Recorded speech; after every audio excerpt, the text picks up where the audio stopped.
Hello, welcome back to the Mac and Wise podcast and show.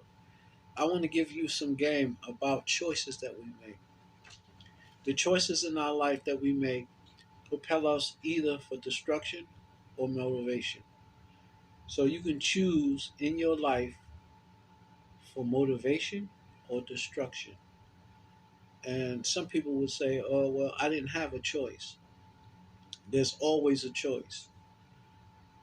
And sometimes we don't see the choices that we make that can benefit us. We only see the destruction of the choices that we make. But I was listening to a lot of different people on this subject, and I came to a conclusion. And the conclusion is that the choices that we make define our life. And sometimes, even in bad choices, it's not about us making those choices. It's about a different divinity that made that decision that we made because we didn't have any knowledge of knowing that in the end it was going to come out for our best good. Okay, so you can say to yourself, right? And as we talking about this conversation, you can actually ask yourself, well, I'm in prison for 25, 30 years, 40 years, 40 years because of the destruction of the decision that I made, right? So you can actually define the thing that you did with destruction and the outcome was not good, right? But there have been so many people that's been institutionalized for so many years that have wrote books, memoirs, came up with different solutions to change the game of life, and then they have given instructions because they seen their mistake and actually gave you the game to make sure that your mistakes are limited. And the thing about mistakes in life is like I never seen a car go forward and reverse. So you're gonna make mistakes in life, and you're gonna own up to them if you're a real person and you want to achieve your childhood dreams and your personal fantasies. You're gonna own up to them, and you're gonna make sure that the mistakes that you did today don't affect you tomorrow, right? So this is the thing. So when you understand certain principles that's applied for success, this is what happens. You find out the groundwork, right? So for success in this society, the groundwork is credit, right? So you can't do anything without credit. You know what I mean? So I don't care if you making $1 million off the block.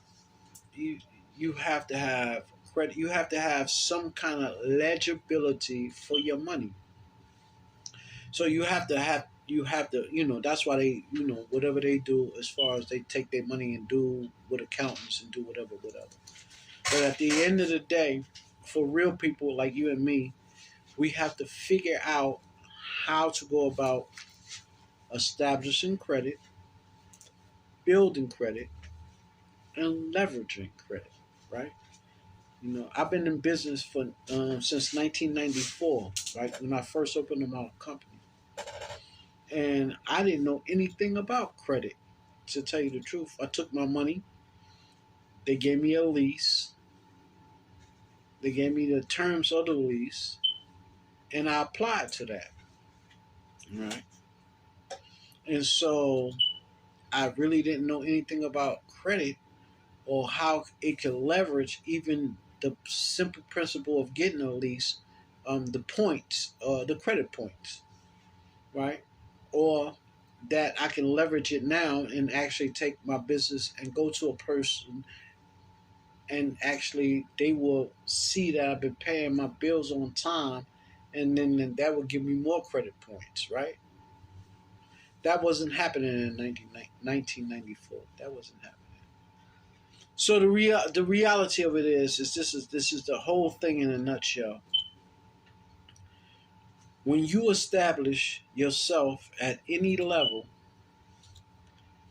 credit is a foremost and front thing that you have to do, because at the end of the day, everybody used to say cash is king. When I was coming up, we always bought things with cash. I bought everything with cash. And I never got to a point when I was doing that I see now, right? Because now I see that anything that I do, I have to do it on credit, right? Because the simple fact, it builds up points, it builds up my credit, right? So you can go and build up your credit to 850, right? And business credit is different, but at the same token, they always want a personal guarantee when you first start off. But at the end of the day, and when you can use other people's money to prosper, man, listen, it's a beautiful thing. Um, if you can take $50,000 and buy a property, or $50,000 of you in sales and buy material, or if you can take $50,000 and buy 4 cars and turbo and use their money, and then at the end of the month, you build a certain amount, but it ain't this. It is not the amount that the car is worth. It's not the amount that the property is worth. It's not the amount that anything that you occur in that time span, and you can pay it off. This is what everybody has been doing for everybody that's wealthy anyway. It's been doing it for a long period of time. And I'm not telling you anything different than anybody else is telling you. It's just that I love the knowledge that in the game that they putting down, and I want to actually say kudos to them. And I'm a number one fan of anybody that's putting down game for my youth to exceed and excel in anything that they doing. And thanks. This is Mac and Wise. This is also Bang Music Group, Yesterday's Unisex Salon, and Platinum Apparel, all in one line, because we all doing it together. So I'm gonna give them a big shout out to them. Hit like and subscribe and notify. And anytime you come to 396 Springfield Avenue, that's the brick and mortar, you come here and we're gonna give you a 25% discount on all things that's available. Thank you so much. I appreciate your time.